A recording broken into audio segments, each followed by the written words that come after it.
Hello, नमस्कार student. मैं कपिल कुमार, मैं फिर आपके सामने आज उपस्थित हूँ। कैसे हो स्टूडेंट आप लोग? उम्मीद करता हूँ कि आप लोग भी ठीक ही होंगे स्टूडेंट। आज के लेक्चर में मैं आपसे डिस्कस करने जा रहा हूँ स्टूडेंट, द पीरियोडिक टेबल। ये आईसीएसई बोर्ड का है, 9th क्लास का, ठीक है, द पीरियोडिक टेबल। और ये 9th क्लास का ही नहीं है, सिर्फ सारे लोग, आप सारे स्टूडेंट आप इसे किसी बोर्ड के हो, आप इसे पढ़ सकते हो, ठीक है, कंसेप्ट क्लियर कर सकते हो, ठीक है। आ रहा है समझ में स्टूडेंट? तो चलो स्टार्ट करते हैं स्टूडेंट, बिना देर किए। द पीरियोडिक टेबल, सबसे पहले देखो, पीरियोडिक टेबल जो आप देखते हो, ठीक है, ये बहुत ही इंपॉर्टेंट टेबल है, ठीक है। पूरे केमिस्ट्री में सबसे ज़्यादा इंपॉर्टेंट टेबल अगर कोई है तो वो है पीरियोडिक टेबल। पीरियोडिक टेबल जो होता है स्टूडेंट, अगर इसको क्लासिफाइड नहीं किया जाता, ठीक है, मतलब अगर ग्रुप में या पीरियड में जो अरेंज किए गए हैं ना एलिमेंट्स, अगर इनको अरेंज नहीं किया जाता अगर, ठीक है, तो काफ़ी हमें डिफ़िकल्टी होता है, ठीक है, काफ़ी मतलब प्रॉब्लम होता है हमें स्टडी करने में, ठीक है। सारे एलिमेंट को अलग अलग स्टडी करना पड़ता है हमें, ठीक है। लेकिन एक अरेंजमेंट इस तरह से बनाया गया, ठीक है, कि हमें पढ़ने में क्या हो, आसान हो जाए, ठीक है।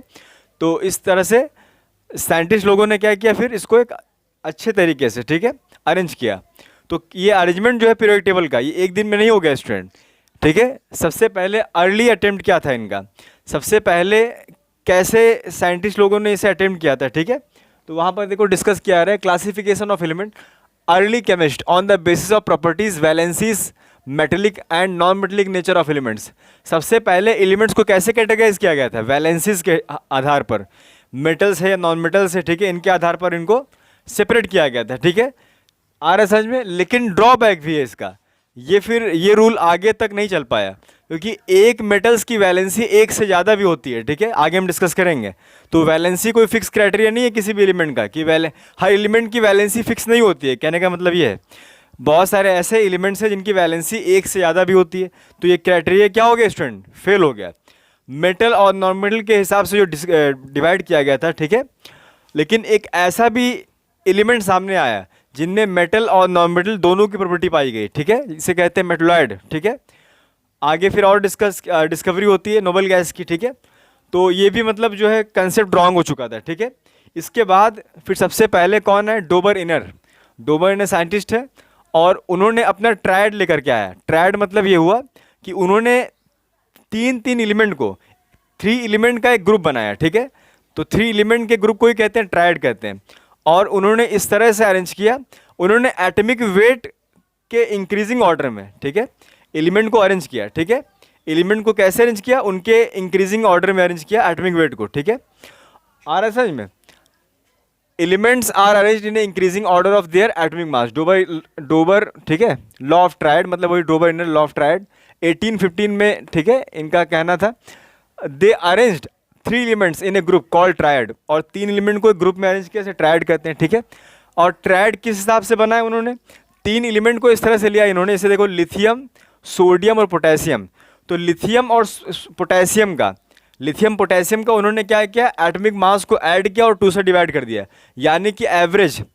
उन्होंने ये कहा कि मिडिल वाले जो एलिमेंट होगा, यहाँ पर मिडिल में जो उस एलिमेंट को रखा इन्होंने, ठीक है, जिनका क्या क्या है, फर्स्ट एलिमेंट और थर्ड एलिमेंट का क्या है, एवरेज निकल गया है, ठीक है, एटॉमिक वेट का।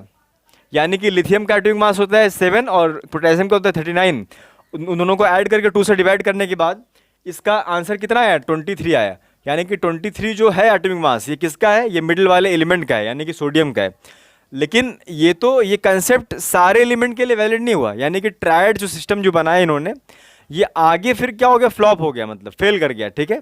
सारे एलिमेंट इसे फिट नहीं बैठ रहे थे, मतलब सारा एलिमेंट जो भी मिडिल में एलिमेंट ये रख रहे थे, सब एलिमेंट फर्स्ट या थर्ड लिया जाए, उसको ऐड करके जब 2 से डिवाइड किया गया, एवरेज यानी कि निकाला गया, यानी कि अरिथमेटिक मीन जब ऐसा किया जा रहा था हर एक एलिमेंट का, तो फिर ये प्रॉपरली फिर उस पर सुटेबल नहीं हो रहा था, ठीक है, ये लॉ, ठीक है। तो ये रिजेक्ट हो गया इस तरह से। This triad method not hold good for all element, सारे एलिमेंट के लिए अच्छा नहीं था, ठीक है, होल्ड नहीं कर पा रहा था। Properties of triad elements are not similar for all elements, सारे एलिमेंट जो ट्रायड में रखे गए थे, ऐसे भी ट्रायड इन्होंने बनाया था डोबर ने, जिनकी प्रॉपर्टी मैच नहीं करती थी, ठीक है, लेकिन उनको भी इन्होंने क्या किया, ग्रुपिंग में एक रख दिया था, ठीक है, ट्रायड बना दिया था।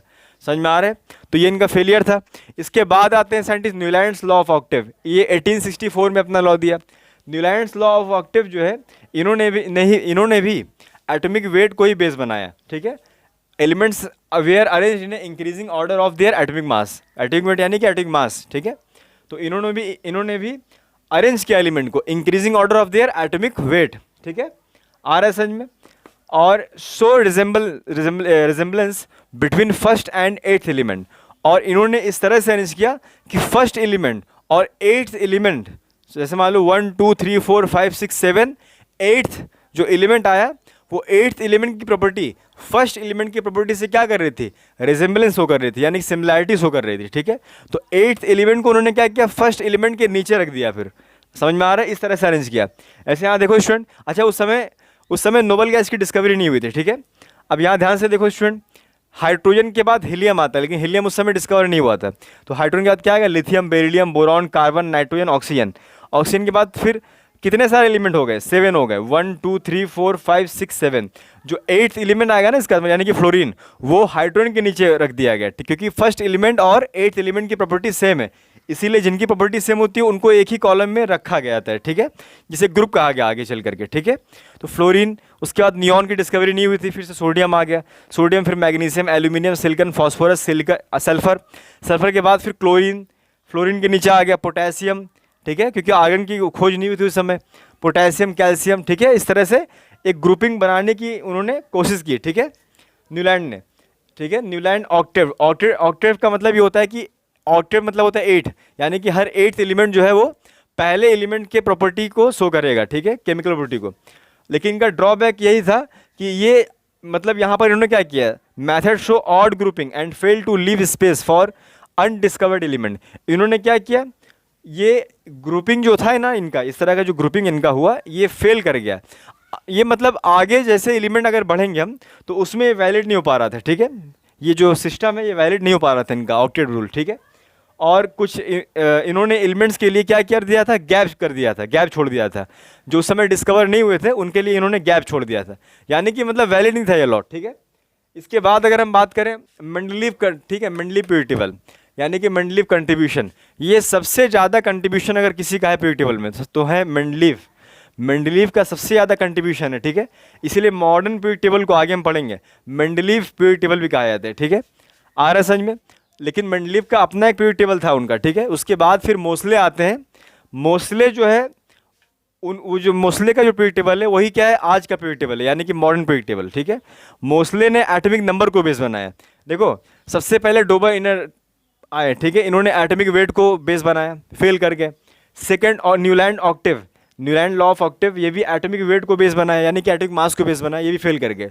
इसके बाद मेंडलीव आते हैं, मेंडलीव भी एटॉमिक वेट यानी कि एटॉमिक मास को ही बेस बनाया, ठीक है, ये भी फेल कर जाते हैं। उसके बाद फिर मोसले आते हैं, ठीक है, मोसले जो है, मोसले एटॉमिक नंबर को बेस बनाया, ठीक है। तो आज यही चल रहा है अभी भी, ठीक है, जिसे कहते हैं मॉडर्न पीरियड टेबल। पढ़ेंगे एक एक करके, देखो सबसे पहले मेंडलीव की हम बात करते हैं, मेंडलीव का कंट्रीब्यूशन क्या है, ठीक है। He arrange element in increasing order of atomic weight in the form of table called periodic table. इन्होंने एलिमेंट्स को अरेंज किया increasing order of their atomic weight, ठीक है, और एक पीरियोडिक टेबल का निर्माण किया, ठीक है, बनाया उसको, ठीक है, आ रहा है समझ में। He arrange element in a regular interval, और उन्होंने एलिमेंट्स को एक रेगुलर इंटरवल में अरेंज किया, ठीक है, मतलब जिसकी प्रॉपर्टी सेम है वो उसके नीचे उसको अरेंज किया, तो इस तरह से एक रेगुलर पैटर्न बनाया उन्होंने, ठीक है। Elements with similar properties are arrange in a regular interval, और जिस एलिमेंट की प्रॉपर्टी सेम होती थी उसको एक रेगुलर इंटरवल में रखा गया, यानी कि जिस एलिमेंट की प्रॉपर्टी सेम है उसके नीचे जो रखा गया वो दूसरे एलिमेंट को जो रखा गया उसके नीचे उसकी प्रॉपर्टी क्या है, ऊपर वाले एलिमेंट से मिलती जुलती है, समझ में आ रहा है। इस तरह से अरेंज किया उन्होंने, ठीक है, ग्रुपिंग बनाया है, इसे कहते हैं पीरियोडिसिटी इन पीरियड, ठीक है, यानी कि सेम प्रॉपर्टी का शो करना। ये पीरियोडिसिटी होता क्या है समझाएंगे अभी, ठीक है। जैसे एटॉमिक रेडियस हो गया, ठीक है, पीरियोडिसिटी यानी कि इलेक्ट्रॉन एफिनिटी हो गया ऐसे, ठीक है, ये सब क्या होता है हम डिस्कस करेंगे, ठीक है। देखो इसके बाद देखो स्टूडेंट, पीरियोडिक प्रॉपर्टीज, ठीक है, क्या होता है, atomic radius, ionisation enthalpy, electron affinity, ये सब होता है। ये सब होता है क्या टर्म, ये सब डिस्कस करेंगे हम, ठीक है, आगे डिस्कस करेंगे। लेकिन अभी याद रखो कि पीरियोडिक प्रॉपर्टीज क्या होता है, ये सारे टर्म होते हैं, ठीक है। पीरियोडिक लॉ फिर देखो क्या है, इनका पीरियोडिक लॉ क्या है? The physical and chemical properties of element are periodic function of their atomic weight. समझ में आ रहा है? इन्होंने ये बताया कि फिजिकल और केमिकल प्रॉपर्टी किसी भी एलिमेंट की, समझ में आ रहा है, वही क्या होती है? The physical and chemical properties of elements are periodic function. ठीक है, फिजिकल और केमिकल प्रॉपर्टी क्या है? पीरियोडिक फंक्शन है। किसके पीरियोडिक फंक्शन है?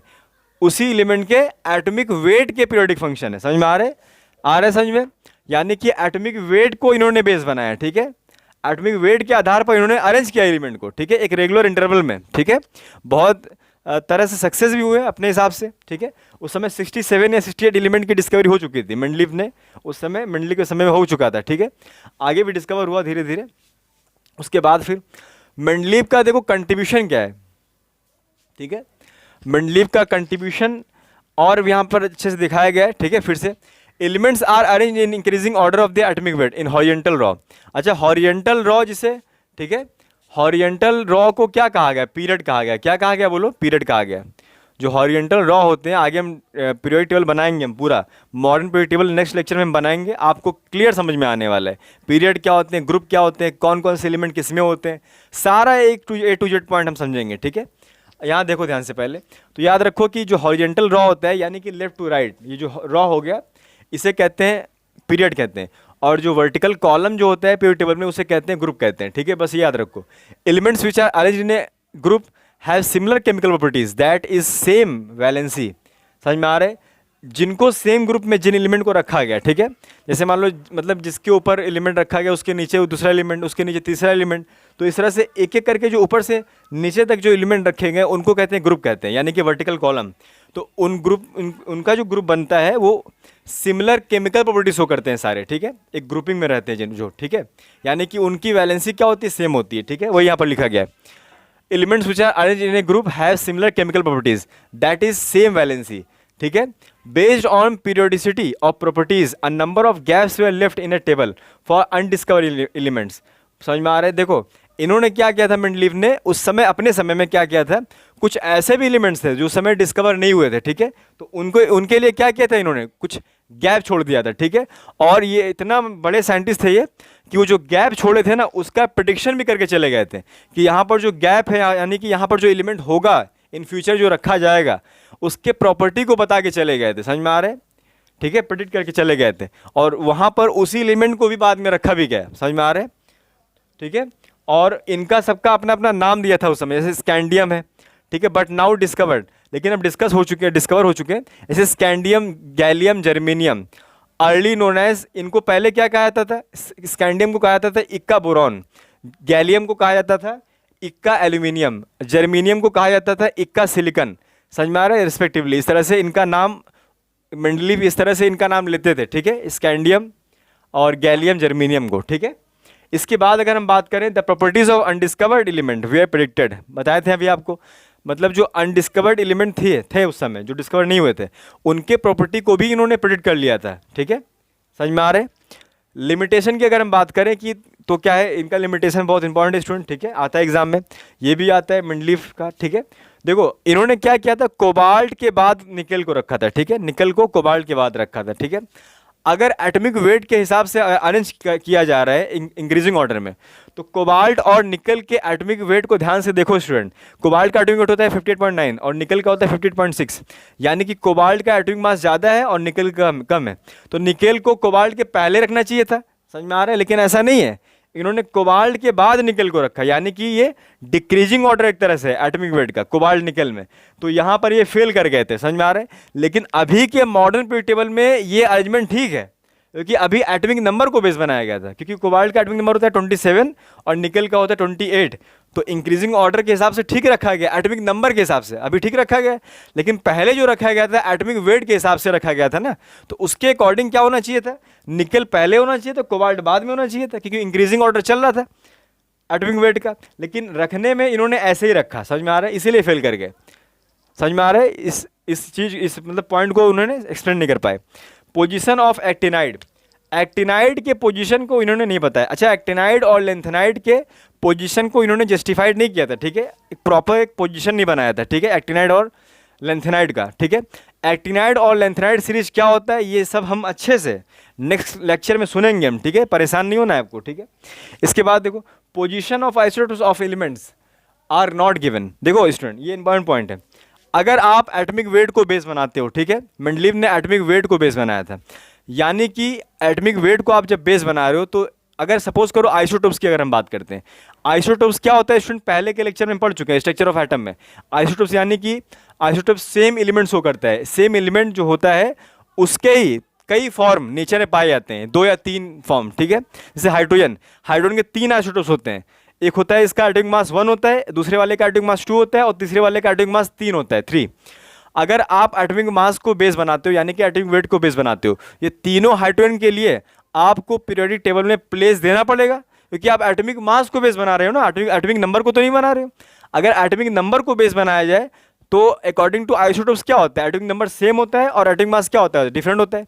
तो उसके लिए फिर एक प्लेस देना पड़ेगा, कब, जब आप एटॉमिक नंबर को बेस बनाते हो, यानी कि प्रोटॉन नंबर। प्रोटॉन नंबर यानी कि एटॉमिक नंबर को जब आप बेस बनाते हो, उसको लेके अगर आप चलते हो, जो कि कौन लेके चले, मोस्ले, तो एटॉमिक नंबर अगर बेस बन रहा है तो एलिमेंट सिर्फ एक ही रखना पड़ेगा, आपको एक ही घर बनाना पड़ेगा। लेकिन अगर आप एटॉमिक वेट को बेस बनाते हो तो आप फंस जाओगे, और फंस गए थे मेंडलीव।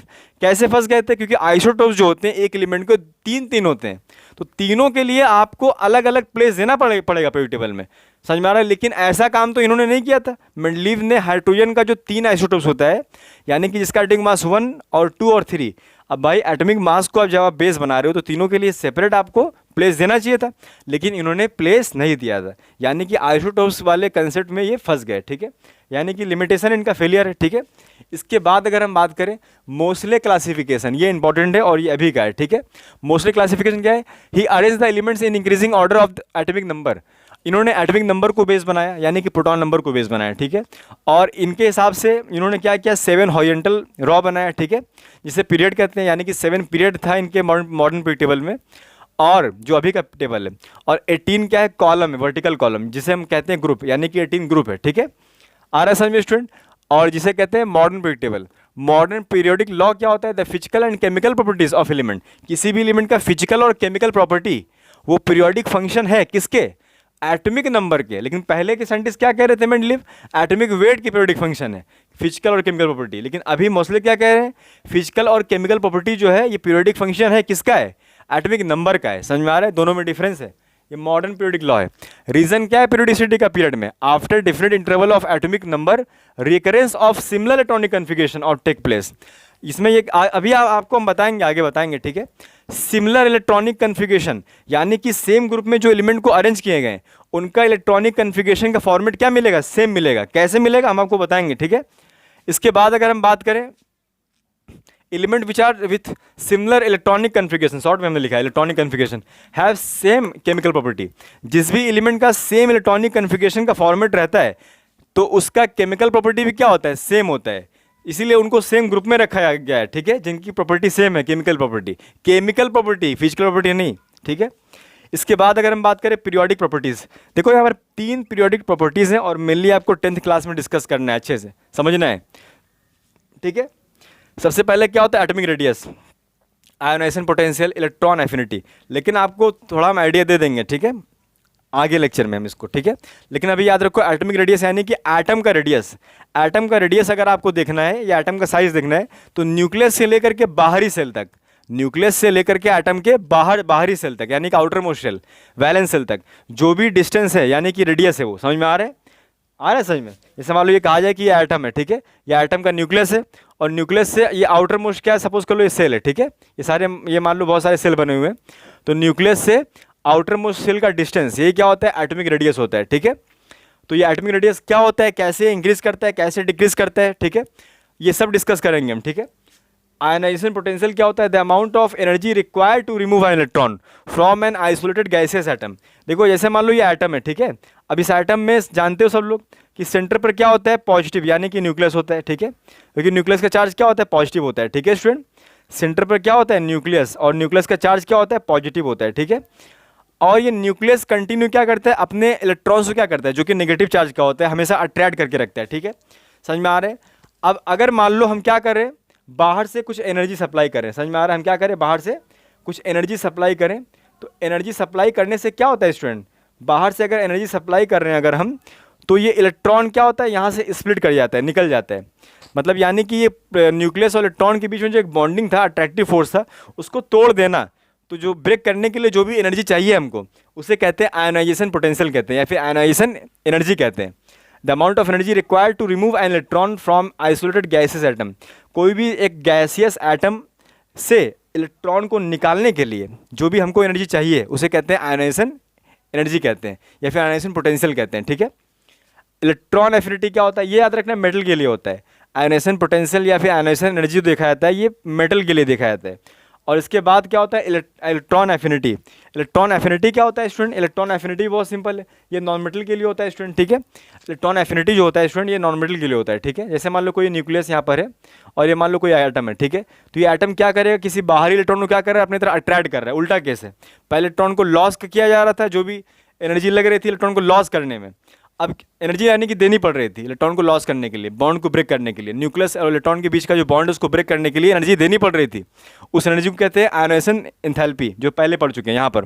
अब इलेक्ट्रॉन एफिनिटी की हम बात करें, तो अब न्यूक्लियस क्या कर रहा है, इस इलेक्ट्रॉन को क्या कर रहा है, अपने तरफ अट्रैक्ट कर रहा है। समझ में आ रहा है, तो जब अट्रैक्ट करेगा तो इलेक्ट्रॉन जो है अब न्यूक्लियस की तरफ आ रहा है, यानी कि एनर्जी रिलीज करेगा। याद रखना स्टूडेंट, जब भी अगर न्यूक्लियस के टुवर्ड्स इलेक्ट्रॉन अगर आए, न्यूक्लियस के पास और इलेक्ट्रॉन आए, तो इलेक्ट्रॉन एनर्जी हमेशा रिलीज करेगा। और जब भी इलेक्ट्रॉन एटम से या न्यूक्लियस से, ठीक है, दूर जाए, तो एनर्जी क्या करेगा, वो एब्जॉर्ब करेगा। समझ में आ रहा है, यानी कि एनर्जी एब्जॉर्ब कहाँ हो रहा था, आयोनाइजेशन पोटेंशियल में, और एनर्जी रिलीज कहाँ होगी, इलेक्ट्रॉन एफिनिटी में। The amount of energy release when an isolated gas atom gain electron. Electron को जब भी गेन करता है ना एटम, तो एनर्जी रिलीज करता है इलेक्ट्रॉन। और जब भी इलेक्ट्रॉन यानी कि बाहर से अंदर की तरफ इलेक्ट्रॉन आ रहा है, तो एनर्जी क्या हो रही है, इलेक्ट्रॉन की रिलीज हो रही है। लेकिन जब इलेक्ट्रॉन एटम से बाहर की तरफ जाए, तो एनर्जी एब्जॉर्ब करेगा इलेक्ट्रॉन, तब जा करके वो बाहर निकलेगा। सिंपल सी बात। ठीक है स्टूडेंट, तो आपको ये लेक्चर कैसा लगा स्टूडेंट। ठीक है, अगर आपको ये लेक्चर अच्छा लगा स्टूडेंट, तो प्लीज़ चैनल को सब्सक्राइब करिए। ठीक है, भूला मत करिए आप। ठीक है, बड़े मेहनत से बनाते हैं हम आपके लिए, और ज़्यादा से ज़्यादा अपने सारे फ्रेंड्स को ऐड करिए। ठीक है, और मेरे चैनल को लाइक, सब्सक्राइब, शेयर करना मत भूलिए स्टूडेंट। ठीक है, मैं कपिल कुमार, मैं फिर से आपके सामने आऊँगा, हर एक कंसेप्ट को क्लियर करूँगा आपके। ठीक है, और सारे लेक्चर को आप देखिए हमारे। ठीक है, स्टार्टिंग से लेकर लास्ट तक देखिए। ठीक है, मैं कपिल कुमार फिर से मिलता हूँ आपसे स्टूडेंट। Thank you.